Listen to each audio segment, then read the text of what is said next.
Meanwhile, Malacanang hopes that more light will be shed on the pork barrel fund irregularity. Communications Secretary Sonny Coloma made the statement following the testimony of Ruby Tuason before the Senate Blue Ribbon Committee today. More from Rocky Ignacio.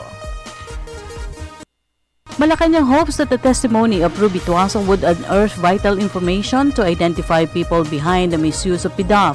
Presidential Communications Secretary Sonny Coloma said this following the appearance of Tuason to face the Senate probe on the pork barrel scam. Tuason served as Social Secretary in Malacanang during the Estrada administration. Justice Secretary De Lima affirmed the DOJ's position regarding the provisional admission of Ms. Ruby Tuason to the Witness Protection Program. This is based on the affidavit that she submitted upon her arrival from the United States last week.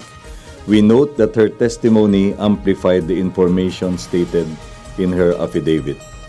We hope that this development will shed more light in the people's quest for truth and justice.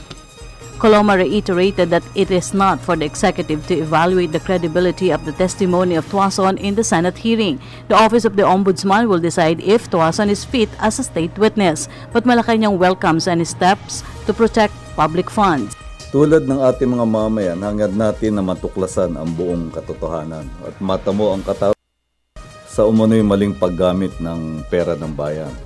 Kaya lahat siguro ng mga kaganapan na patungkol dyan sa direksyon na yan ay welcome para sa atin. Kung ito ay makakatulong sa paghahanap sa sa katotohanan at pagtamo ng katarungan. Meanwhile, Coloma said that President Aquino had a series of meetings today in Malacanang and unsure if he was able to monitor the Senate inquiry. Critics have said that the investigation of PDAF scam allegedly focused only on non-political allies.